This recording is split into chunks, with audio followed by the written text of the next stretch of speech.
Good afternoon. When I was inaugurated as your governor, I made a simple and straightforward promise that my administration would always be an education-first administration. Education is how we break cycles of poverty. It's how we make sure everyone counts. It's how we provide for better lives for all Kentuckians.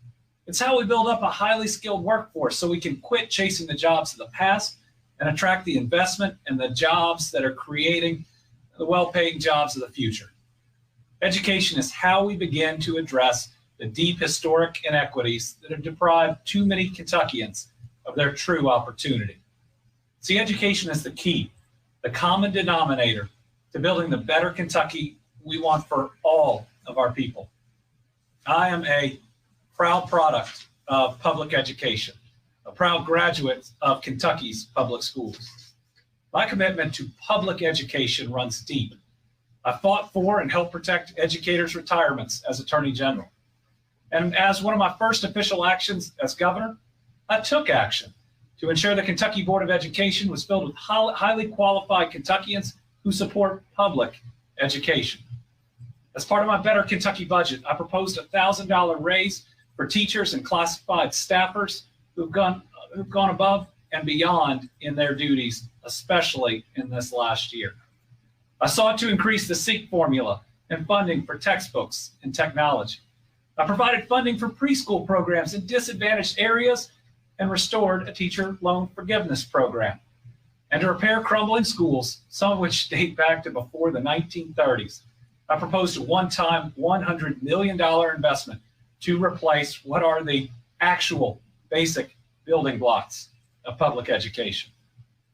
This plan would not only improve the educational experience for students and teachers, it also create thousands of jobs. And to further show my administration's commitment, in my budget, we proposed the Better Kentucky Promise, a program that aims to provide the necessary last dollars that should allow nearly 6,300 Kentuckians to complete associate's degrees or secure certificates.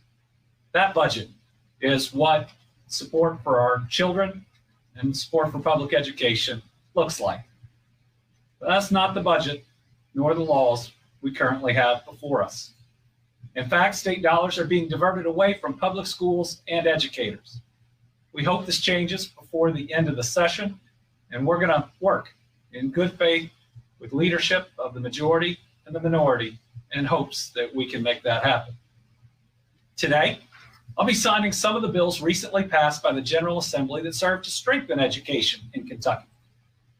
But other measures represent a direct attack on public education that would significantly weaken our public education system here in Kentucky.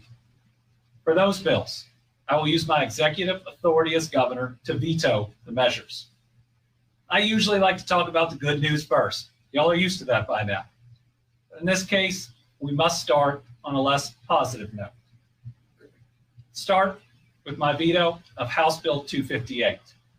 Today, I'm vetoing House Bill 258 because it would cut retirement benefits for new teachers. This would harm the Commonwealth's ability to attract the best and the brightest to teach our future.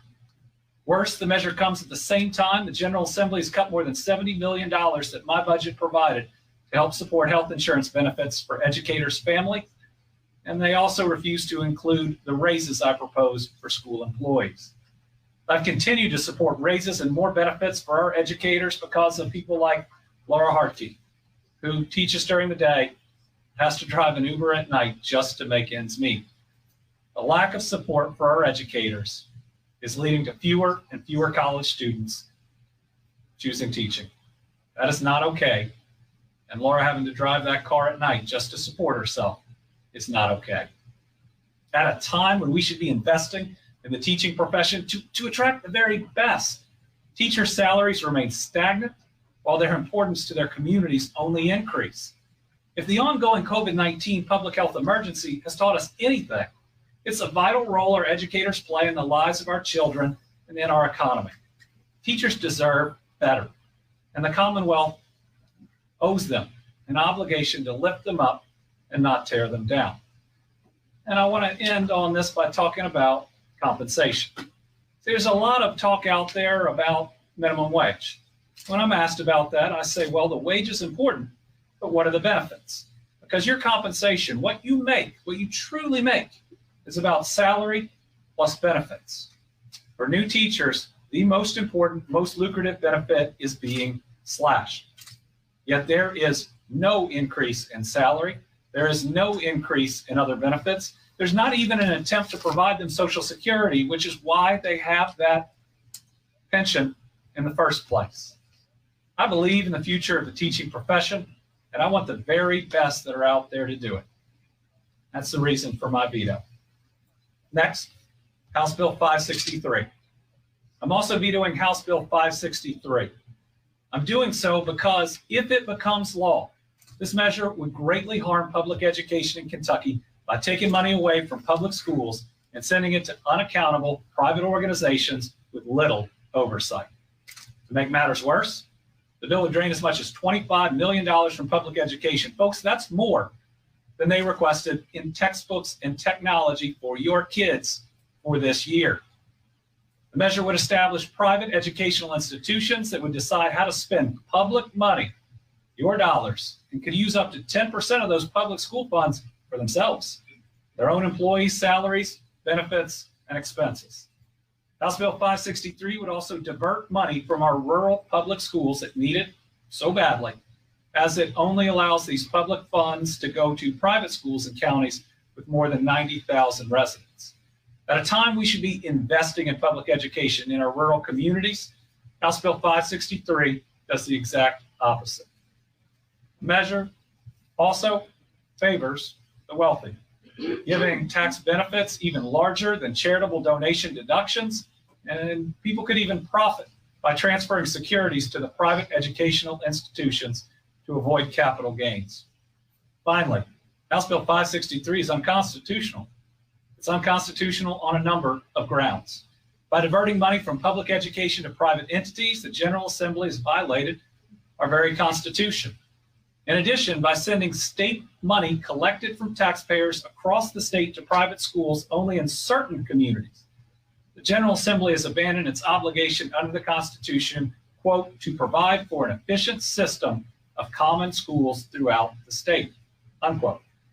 House Bill 563 would lead to the same kinds of funding disparities that the Kentucky Supreme Court held was unconstitutional in the Rose case in 1989. See, Rose held that Kentucky's Constitution requires the General Assembly to provide every child equal access to an adequate education. In particular, the General Assembly had violated the Constitution by allowing funding disparities across the Commonwealth and by failing to monitor the quality of education provided to every Kentuckian. In response to Rose, the General Assembly passed KARA and reformed the entire education system to address these problems. Both of these measures run contrary to KARA. They do not serve the interests of the people of Kentucky, and they will not receive my signature to become law. Now I get there is another part, that we have independent school districts that have some challenges and some disagreements with some of our other public school districts. And those are things that we should be willing to talk about. And as people committed to public education, we ought to be able to work through them in a way that does not threaten the future of those independent districts. And I want those superintendents and everybody going to school in those districts to know that I'm willing, ready, and able to work with everybody to find a solution. But that solution is not taking away more than $25 million from public education in what will be the most significant attack on it, and what will signal the end of public education as we know it. Now, I'm going to hand it over to Lieutenant Governor Jacqueline Coleman, who is the first public school teacher to ever be elected to Lieutenant Governor, and then Education Commissioner Jason Glass and others for a deeper perspective on these measures.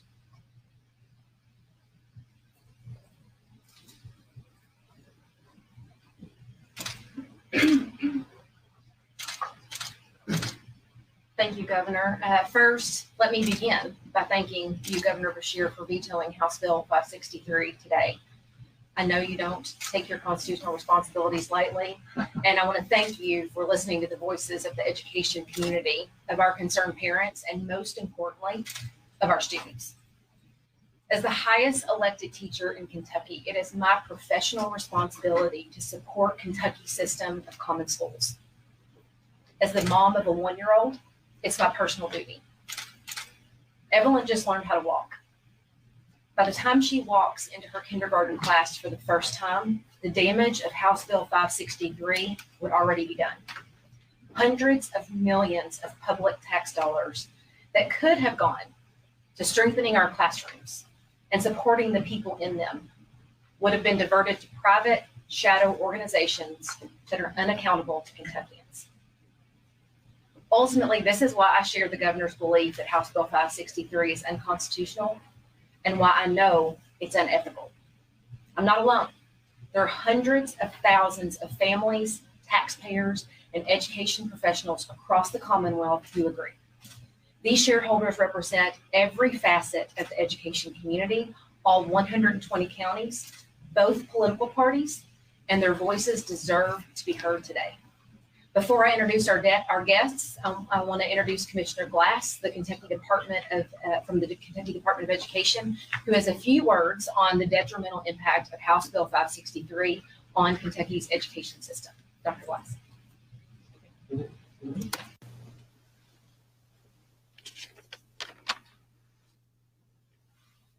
Thank you, Governor and Lieutenant Governor.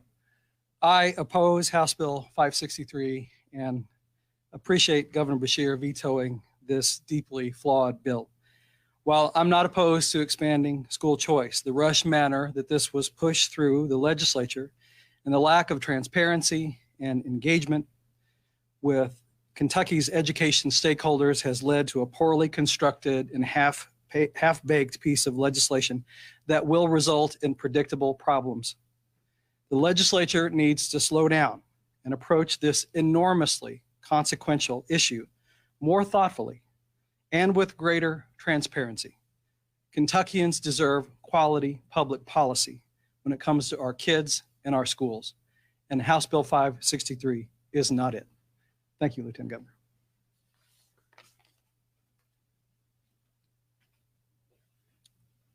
Thank you, Commissioner Glass. Joining us virtually, we have Jim Flynn, who represents Kentucky's school superintendents. And after him, we will hear from Eddie Campbell, who represents Kentucky's educators. Good afternoon. I'm Jim Flynn, Executive Director of the Kentucky Association of School Superintendents. Thank you, Governor Beshear, for vetoing House Bill 563. Some may ask why we're fighting so hard against this bill. It's because we work every day with students and families from every facet of society, and we believe fundamentally that public education is an inalienable right of those folks we represent. Therefore, the Kentucky Association of School Superintendents opposes the privatization of public funds for education through tax credits for education opportunity accounts.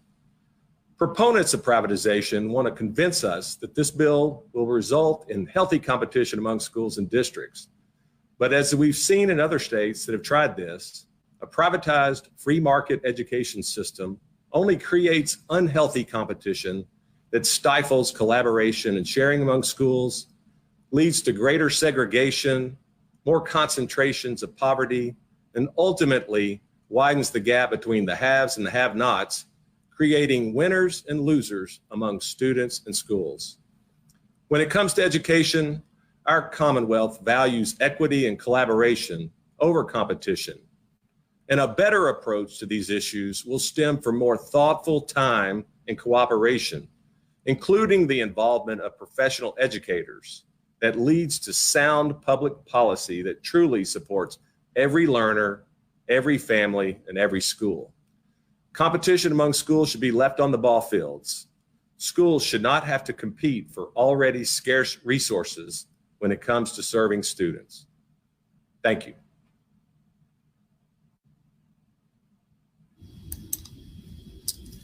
Thank you. My name is Eddie Campbell. I'm a middle and high school music teacher from Knox County, currently serving as president of the Kentucky Education Association that represents 44,000 retired, active, and aspiring educators all across the Commonwealth. I first want to begin by saying thank you, Governor Beshear and Lieutenant Governor Coleman, for your support of public education. The Kentucky Education Association supports the governor in the veto of House Bill 563. This bill is bad education policy, bad fiscal policy, and bad public policy. House Bill 563 is bad education policy because it has no accountability, no certification, no background checks, and no licensing requirements for the education service providers. Our students and our parents should know that the educator working with them is highly trained and certified. This bill is bad fiscal policy because it gives away $25 million to wealthy and corporate donors and tax credits at the expense of all public services, including our public schools. These funds could be better used to support all students of Kentucky by funding textbooks, resources, technology, counselors, mental health specialists, transportation, or early childhood education. Not to mention that this bill includes little to no financial oversight and accountability for these public tax dollars. This lack of oversight opens the door, which could lead to fraud, abuse, and waste. This bill is bad public policy because it pits our public schools against each other to grab for precious resources. Every child in Kentucky deserves the opportunity to attend a fully funded, high-quality public school that is in the heart of their community. Thank you again, Governor Beshear, for vetoing this bill, and we encourage the General Assembly to uphold this decision for all of Kentucky's children. Thank you.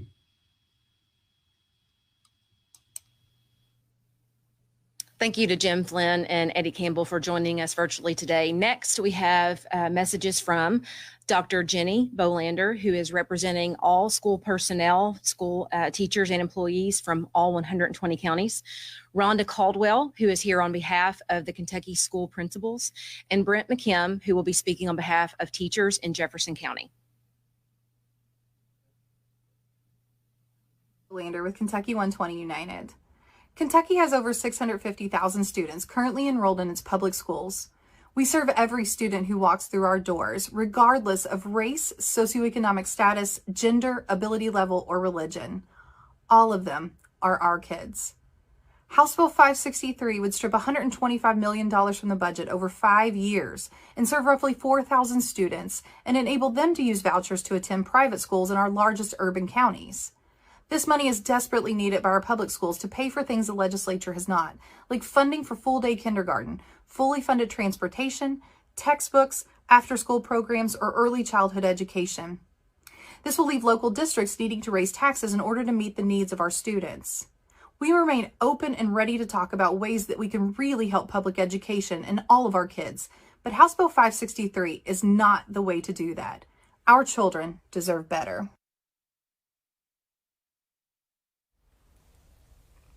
I'm Rhonda Caldwell, Executive Director of the Kentucky Association of School Administrators, representing 3,100 public school leaders who lead our K-12 public schools today.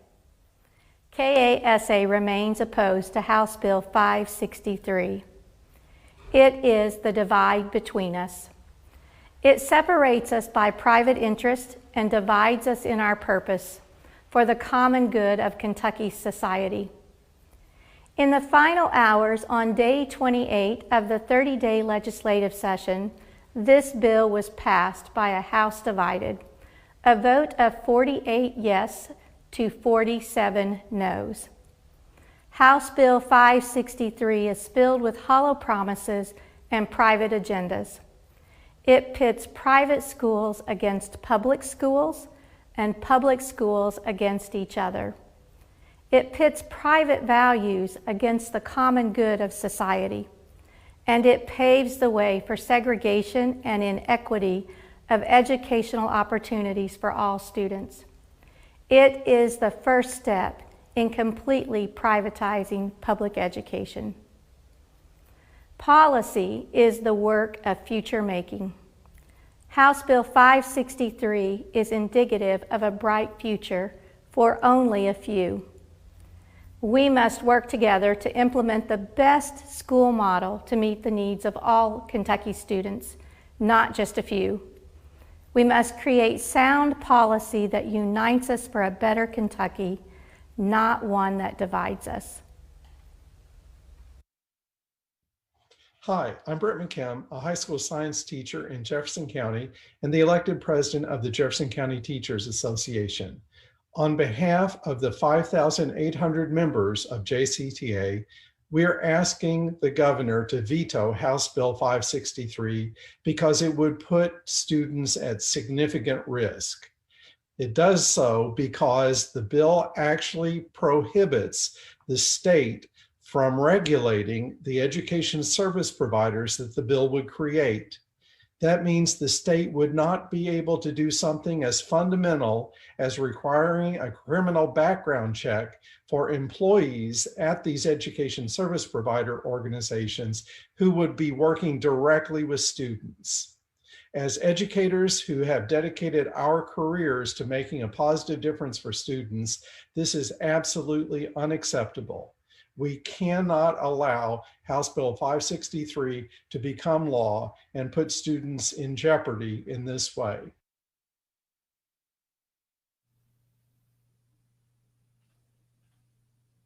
Thank you to all of you for sending those messages of support in today. And we've saved the best for last. The most important voice that is all too often left out of the conversation belongs to our students. The governor and I showed our commitment to student voice by adding a current student to Kentucky's Board of Education for the first time in our state's history. The decisions made in our capital impact them, and we are committed to lifting up their voices. Arivumani Srivastava, who is a high school junior at the Gatton Academy at WKU in Bowling Green, is here to represent Kentucky's student voice team. Siphoning away funding from already struggling schools will only further exacerbate existing divides between well-funded and under-resourced schools. As schools lose students and their associated funding, they will inevitably be forced to cut spending. This will lead to underfunded schools being forced to reduce spending on supplies, school activities, and possibly even teachers. The result would be disastrous, with gaps between the wealthiest and poorest schools being significantly widened. This type of shift will also follow pre-existing socioeconomic and racial segregation in our schools, encouraging the congregation of privileged students who can afford access to wealthier schools while leaving their less privileged peers behind and underfunded. This type of segregation is unacceptable. Growing up in diverse schools is transformative in developing our identity as a person while also fostering respect and understanding between people of different backgrounds. House Bill 563 would eliminate this integral part of Kentucky students' education.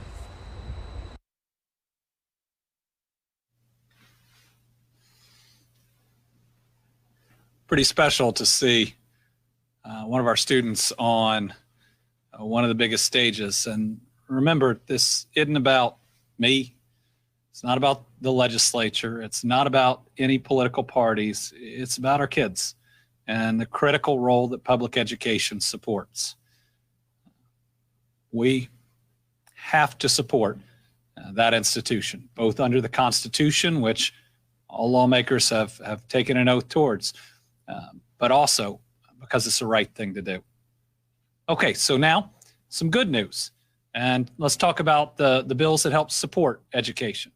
Let's start with Senate Bill 128. This past year has been uniquely challenging. And while educators have done their best in these trying circumstances, the pandemic has deprived some students of priceless opportunities and memories. The supplemental school year program will allow those students the chance to enjoy the same high school experience they expected a year ago. School districts who choose this option for their students also will have access to federal funds to remedy learning losses in creative ways and to help all students get back on track academically. Senate Bill 101. Many local school districts and their communities want the flexibility that comes with managing their own career and technical education centers, but they are deterred by the potential funding loss. This legislation ensures a reliable funding stream for those districts that choose to convert their state-operated center into local control. Senate Bill 101 will make career and technical education more responsive to stakeholders with the enhanced ability to work with local industry to produce the kind of workers their communities need and to give you the training to get that job that's waiting for you right across the street. I've already signed this bill, but it's important to note that there is language in the budget bill that would undo the effort of this bill. that would frustrate it and require a different type of funding. So when it comes time, I will line item veto that portion of the executive branch budget bill to make this bill and its intent a reality. House Bill 158. House Bill 158 invests in our students by supporting Kentucky's only four-year aviation professional pilot degree program at Eastern Kentucky University. It increases cooperation between the university and the local air board, giving students more opportunities to learn. Kentucky is training a workforce that will not just be ready for the future, but will be ready to help lead our nation into that future. That's why I'm proud this bill also helps us prepare for the state-of-the-art Flight Training Center planned for construction at the Central Kentucky Regional Airport. House Bill 158 is great news for EKU and the entire Commonwealth. Senate Bill 135. It provides common sense updates to ensure that state funding for higher education is distributed to campuses on a more sustainable basis. It also supports efforts by colleges and universities to enroll and graduate more Kentuckians with either a certificate or a degree by 2030. My administration will always put education first. And I'm proud to support this bill that'll help more of our students pursue their dreams and build a better Kentucky for all of us. We also have someone else who wants to say a few words about how important this bill is to higher education. Council on Post-Secondary Education President Aaron Thompson. Thank you for your support of the performance funding bill for higher education, which is Senate Bill 135. Now, this bill provides common sense updates.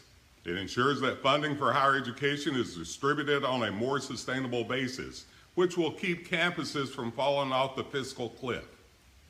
Senate Bill 135 will also advance progress on Kentucky's 60 by 30 goal, which, as you know, is that we need to have 60% of our Kentucky's working age population with a high quality degree or credential by the year 2030. Now, that's important because we know that higher education is the direct driver of great economic outcomes in Kentucky and in the nation. Now, what we know from a comprehensive assessment is that performance funding is helping to close achievement gaps and creating more opportunities for Kentuckians to have a sustainable career. It's driving tremendous growth in baccalaureate degree production at our public universities, especially in the areas of STEM and health fields. We're also seeing more underrepresented minority students get degrees and credentials. And we're seeing a similar trend in associate degrees and credentials at KCTCS. So, Governor, thank you for support of higher education. We also want to thank you for signing Senate Bill 135, and we want to thank the General Assembly for putting it forward. Thank you to President and Dr. Thompson. Senate Bill 127. This bill mirrors what was done for students with life-threatening allergies 8 years ago and applies to asthma, which can also be a life-threatening condition.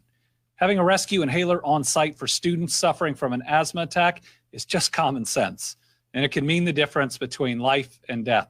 Schools are encouraged but not required to at least keep 2 rescue inhalers on hand, and surely they will all do it.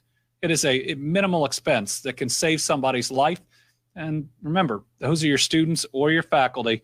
We ought to want to do that. I support this bill, and I encourage our school leaders to take action. All right.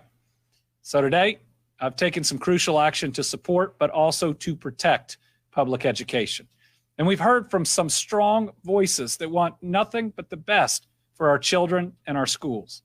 We will continue to fight until our public schools are properly funded and supported, and our educators receive the raise and the benefits that they deserve.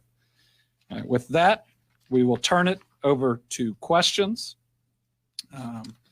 Remaining here, so your 2 choices are myself and the Lieutenant Governor. So we'll start with Olivia Krauth from the Courier-Journal.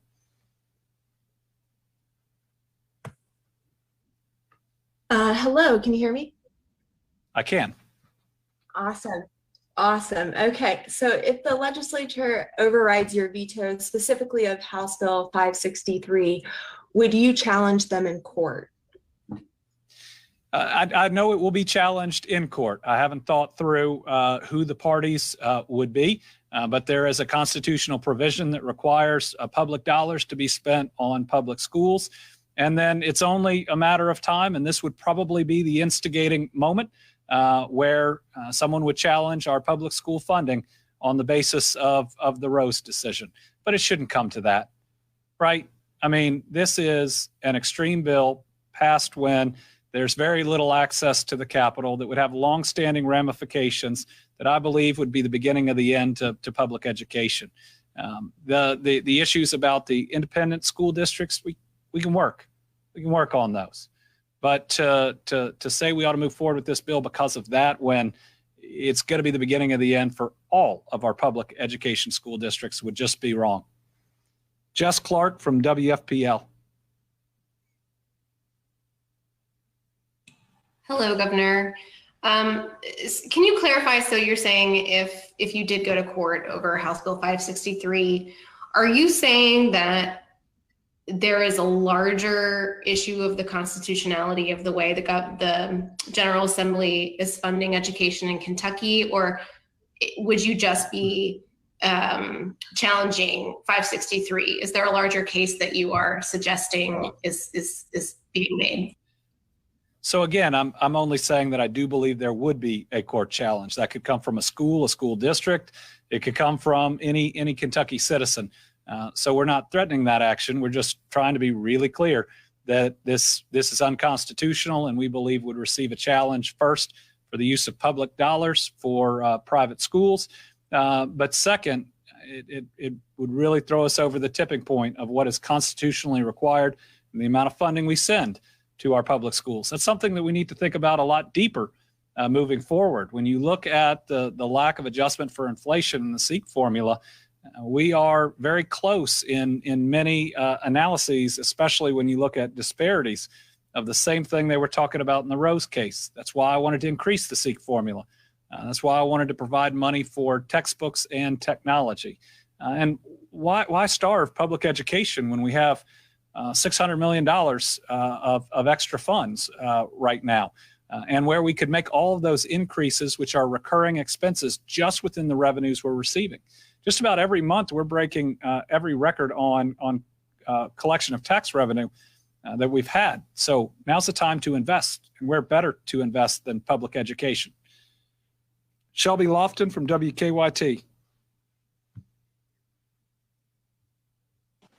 Hi, Governor. I also have a question regarding House Bill 563. What would you say to the parents, especially of low and middle income children, that feel that their child is trapped in an underperforming school and your veto would take away their choice?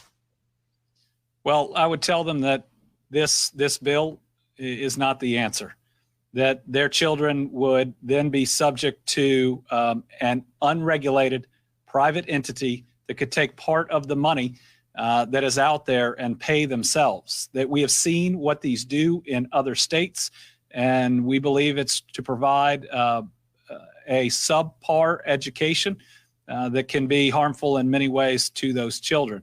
My answer to them is we got a duty to do better in our public schools. And the answer isn't to create an unregulated body that can take part of their money and then ultimately push public dollars to private schools. But the other thing that I'd tell them is it's just not legal, right? It's in our Constitution. And if that's something that the legislature wants to change, they've got to do it by amendment. Joe Ragusa from Spectrum. Hi, Governor. I have a couple questions. I'll ask the first one because it's not necessarily related to the education bills, but my second one is, do you anticipate having more public bill signings or vetoes Thursday and Friday? I know the budget bills are still kind of up there, and I imagine there's probably a few dozen that are still out there. The second one is about House Bill 258. I know that the main drivers of this proposal say that the pension system needs to be reformed and it's unsustainable. How do you kind of respond to that argument that this bill is needed to address that concern? And do you anticipate any court challenges with that bill? So as of now, we don't have a press conference set for Thursday or Friday. I think the remaining vetoes are going to be line item and maybe a few other bills, and those will be published. If we believe there's a need, we'll make sure we get out the the notice well ahead. As far as pensions, we can afford them. We just have to be committed to them.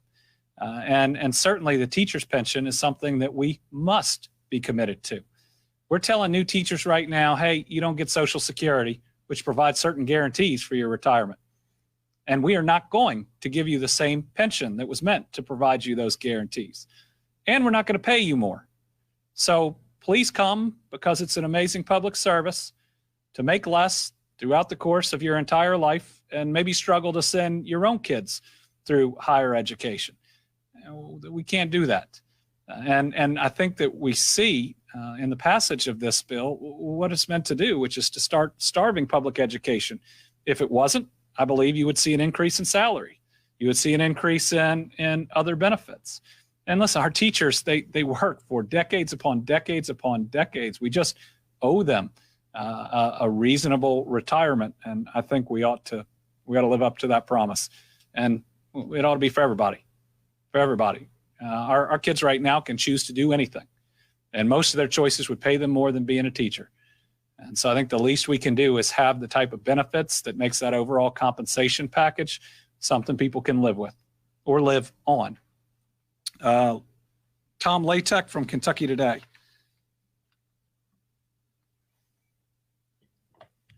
Good afternoon, Governor. I have a question on a slightly different topic.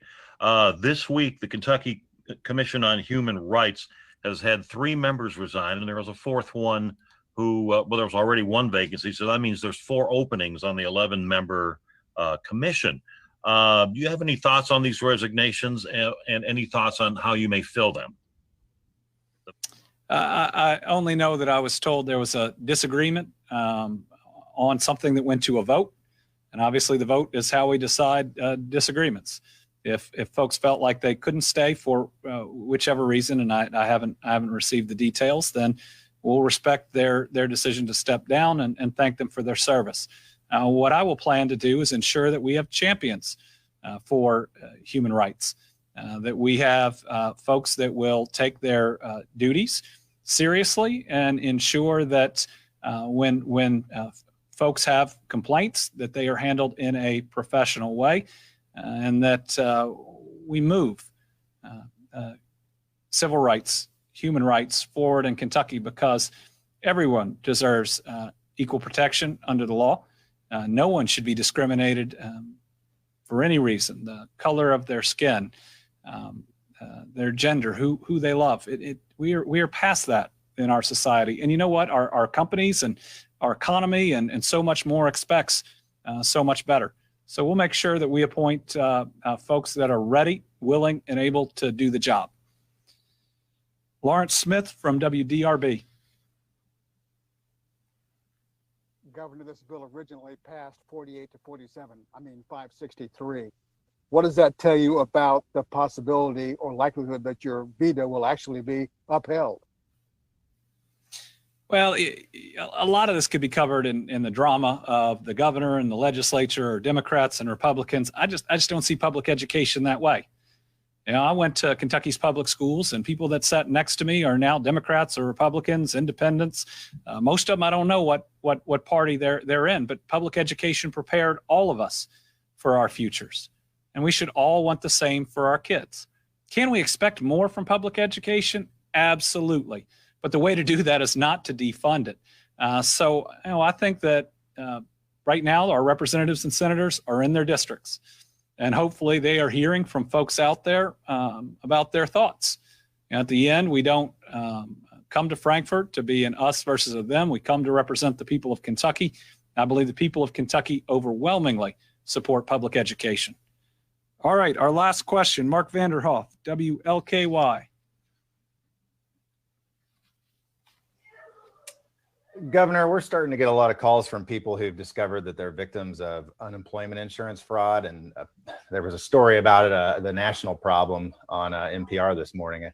Can you just give us an update on the latest in the state's response to this growing problem? Yeah, the state continues to fight this problem like every state across the country. This is some of the most significant, widest fraud that I've seen since becoming a public official, and it's done by cyber criminals. You know, lots of people think that if they're the victim of this fraud, it's one individual sitting in one place that's trying to take advantage of them. A lot of this is people buying all your information off the dark web. They're not getting it from our system, and having tens of thousands of applications where they already have, because of the dark web or another way they got it, you know, your name, your social security number, and the rest. Thankfully, we have some systems in place, and we are getting more systems in place. We are looking at additional partners because of the level and the scale of this fraud, and our commitment is to stop it. Remember that these days it's a bigger and bigger challenge to protect your private information. But even though people have gotten your private information from somewhere else, it's our job to put the tools in place to stop people from taking advantage of you. Now, there are some individuals out there that think that they have been subjected to fraud, that there hasn't been a harm yet. A lot of what we are seeing are a huge amount of applications, and that auto-generates a letter, and we're going to work on that, but it auto-generates a letter just saying, if you're approved, you'll get X amount. That doesn't mean you're approved. In fact, you're not, and it doesn't mean a check will be sent out to that location.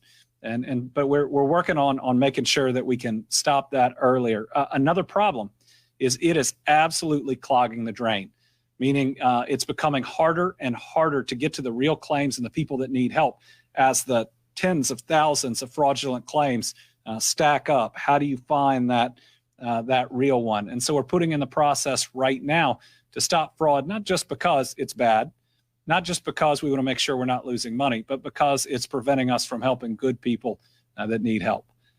All right, everybody, that's it for today. Let's try to do the right thing. Let's support our schools. Let's support our kids. Let's make sure that this bill does not become law. And I also want to thank legislators for all the other good pieces of legislation we talked about today. Thank you.